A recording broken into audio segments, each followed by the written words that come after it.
Update. Am I the a-hole for predetermining my baby's sex? Original post. Okay, to start, me 27 female and my husband 28 male have been married for 4 years.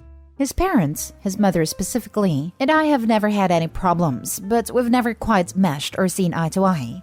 We've always just got along and been civil. Our future family has been a talk for years. My husband will be the last of his siblings to have children. All of his siblings have at least one. It's been a running joke in the family that if our first happens to be a girl, she won't be accepted because everyone else had a boy for a firstborn. The joke has never sat quite right with me, but I've laughed it off because I don't want to start anything, and maybe I'm just being sensitive. Fast forward to a few months ago when we started trying. It took about 3 months for me to get pregnant. We tracked my cycle and had scheduled our activities for the best chance. Infertility runs in my family. And my hubby and I agreed on a big family, so I've been worried about starting a family so late in the game. When I did get pregnant, we were overjoyed. We had all the typical couple conversations that come with having a baby. The excitement, names, nursery themes, gender predictions, etc. He talked about wanting his son first, so he could be the big, strong leader for all his younger siblings and carry on the family name. A very big deal to him instilled by his parents. I expressed my desire to have a little girl I could dress up and match with. It became a playful banter. He'd refer to the baby as son and I would call the baby our daughter. About a week before our gender scan, I searched up all the old wives' tales and made us a chart we could fill out together to see who would hypothetically win our little bet. It included a ring test, Chinese horoscope, heartbeat, cravings, etc. The results ended up being about 50-50 in the end, which made us even more excited to find out for certain at our scan.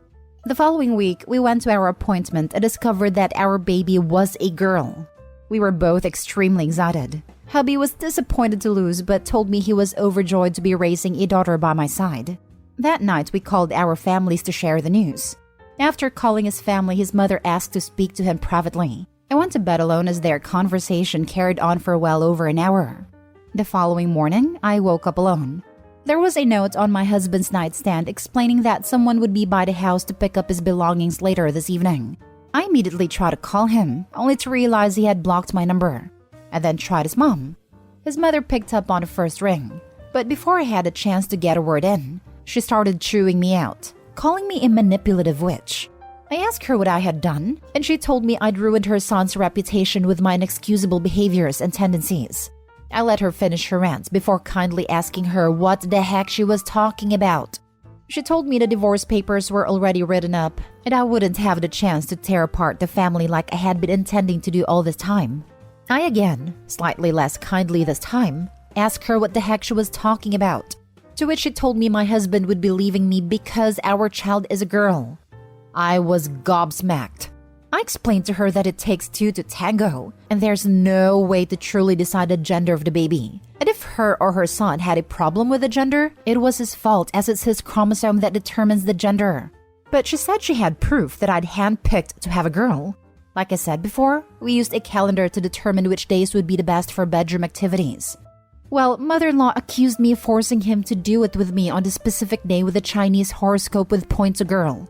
She also interrogated me on the position we used to conceive the baby, which I gave her a peace of mind and told her that was none of her business. But she smugly informed me that my husband had already told her and the position we used makes it 60% more likely to have a girl that way. If anyone's currently trying for a girl specifically, doing it with a woman on top sometime in the middle of February should do the trick every time apparently. She finished off by telling me that my clear preference for my family name was disgusting, and she was glad to finally be rid of me and my manipulative ways before hanging up. I've had no contact with my husband since, and it's been over a month. He's blocked me on everything.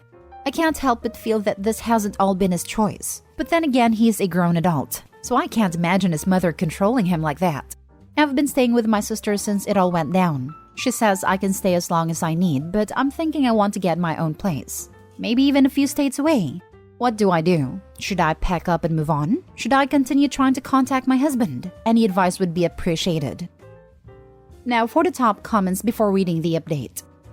Take him to court and get the child support that he owes you. He doesn't get to shake off his responsibility like that. Agreed. And luckily for OP, courts favor the mother. What in the literal hell? I am so sorry for you, OP. This is absolutely a crazy situation. For a woman to be sexist against a little baby girl is so insane to me. Your husband is for sure being manipulated and controlled by his mother. I would maybe try to see him in person after he gets off work or something and confront him about what the heck is going on. That way his mother can't intercept the conversation. It would be a lot harder for him to avoid giving you some answers. Outside of that, maybe talking to his friends that could talk some sense into him? I don't know. He needs to get away from his mother though. Best of luck, OP. All of those things people try to do to attempt to conceive a specific gender for the baby are myths. None of them are true. It's literally impossible for you to have influenced this. The fact that your mother-in-law is holding this against you is wild. Your husband has literally just abandoned you. This is disgusting behavior. I'm so sorry, OP. I hope things turn out better for you at the end of this. Best of luck. Now for the first update. Thank you all for all the love. It means so much to me right now. I should have mentioned originally that I had a gut feeling to record a call with my mother-in-law, so I have all of that on hand if it's needed in the future. I'm planning to try catching my husband on his way out of work sometime next week. I'd like to hear his side of the story. I've decided, however, that even if there's any saving our relationship, I'll be changing my last name back to my maiden name, and our daughter will be taking my last name, or at the very least have a hyphenated name. Call me feminist or whatnot, but it will be non-negotiable. I'll also be requiring many boundaries between me and his mother, and she will not be in my child's life until she can find it in her to apologize to me sincerely and change her attitude towards us. Now for the second update. Wow, I honestly haven't been on here at all since my last update, because, well, growing a human is hard as it is, and then add my crazy life on top of it. But after getting hundreds of emails from you guys today, I realized it must have been shared somewhere else to be blowing up like this. And now that there are so many of you, I figured I owe you all an update. So here it is. Hopefully I can get this all typed out in a way that makes sense. Even though it's been a few weeks since this all went down, I'm still in shock, and I haven't been able to collect my thoughts. Let's just blame it on the pregnancy brain and pretend that my life isn't falling apart before my own eyes. I was able to catch my husband as he was leaving work one night and got a side of the story out of him like I had hoped. As suspected, he admitted that he was excited for a baby girl, and after speaking to his mom, she forced him to leave and block me. His mother already had the divorce papers ready to go. I tried to tell him that we could fix this. We could raise our daughter together away from his mother. I know I sound not right in the head and naive for this, but I grew up in a household without a father figure, and I was hopeful my daughter could have a different home life experience than what I had.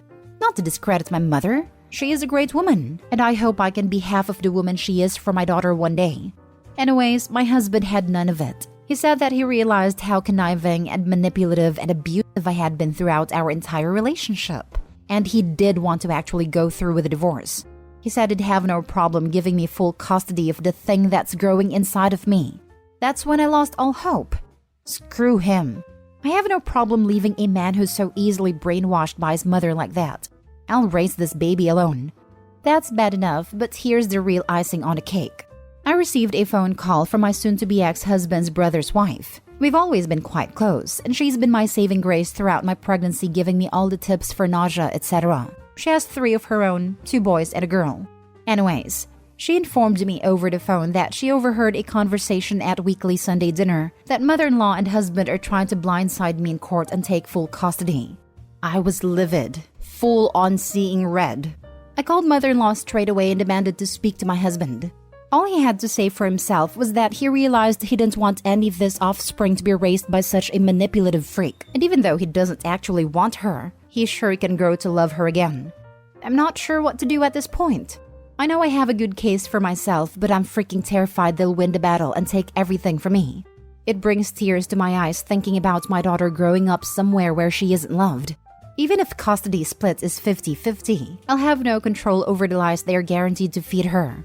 My emotions are going haywire trying to write all this out, so I think I'm going to leave it at that.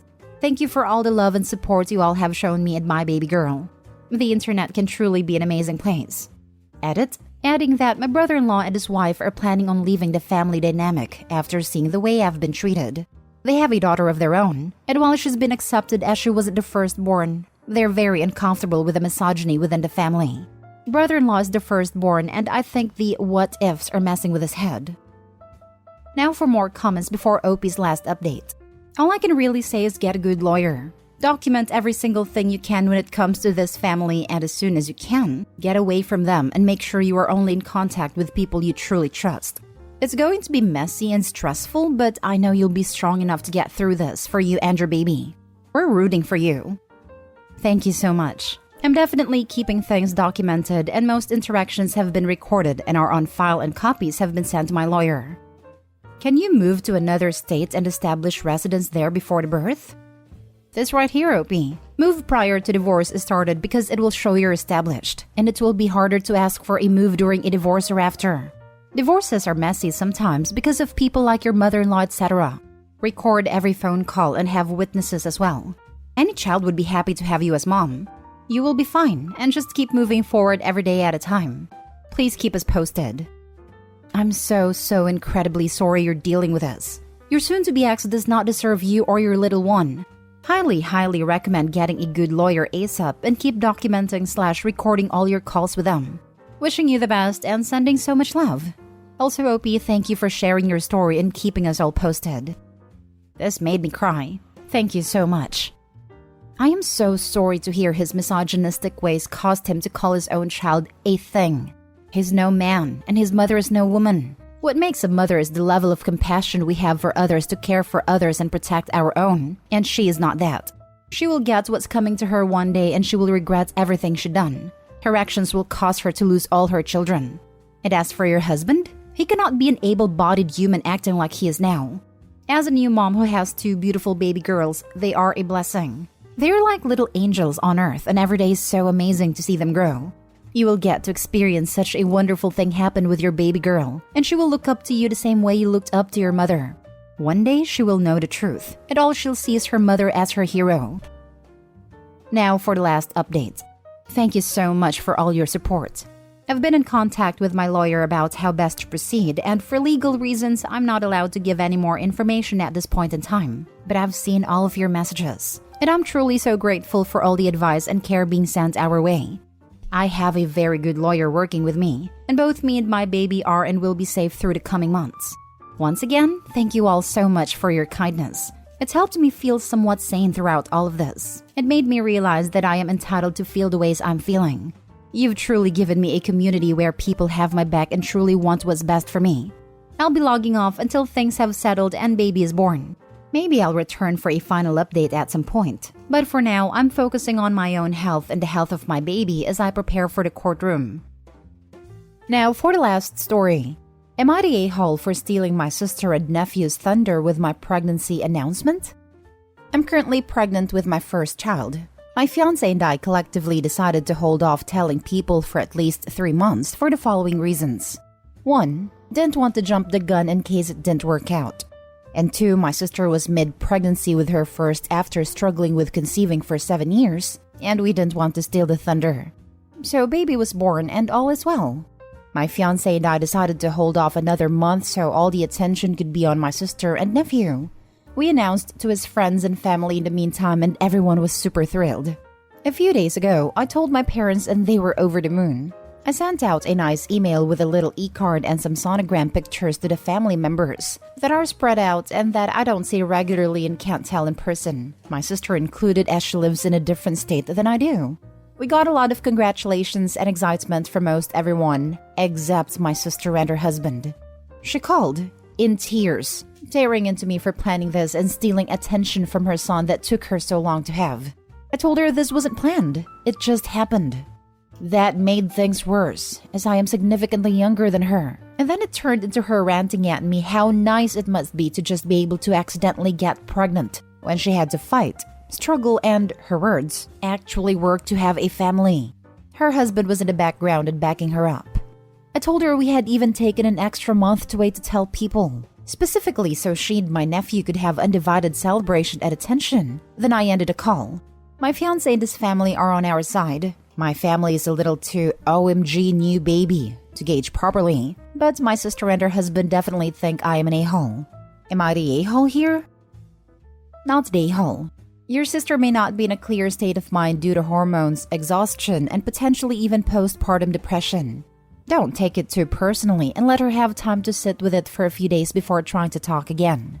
You've done nothing wrong, and she doesn't get to decide when someone else can get pregnant or under what circumstances. It was considerate of you to wait as long as you did. Yep, came here to say basically the same thing. Lack of sleep can really put you in a horrible emotional state. Give your sister space, enjoy your pregnancy, and celebrate with the people who want to celebrate with you. Not Day-Hole. Not Day-Hole, drama queen detected. I wouldn't want to call her a drama queen, but could be my own bias. I can't imagine being in her shoes and struggling with infertility, and only being able to have a kid in her almost mid-30s. It's definitely got to suck, and I feel for her deeply. I agree. I can understand why she would be upset, but she is the a-hole 100% for not understanding that what she is experiencing is jealousy, which is a natural human emotion and is okay to experience, and blaming it on you instead of dealing with it like an adult. It sucks, but it's not your fault in any way. Not a-hole, and in fact, you are very nice, because the second she attacked me over my fertility, I know my temper would have kicked in, but I would have said some very vile sister relationship changing words to her. So good job. I never get how people, grown adults even, are actually verbal nowadays about not getting enough attention. It just sounds pathetic and sad to me. I almost always have the same impulse to say, "You're a freaking adult." I partially feel maybe it's more about her nephew. She's the first of any of us to have kids on my side of the family, so she has gotten like mega superstar attention for it. And I feel maybe some of her insecurity is that her kid is gonna have competition possibly, now that is not the only baby.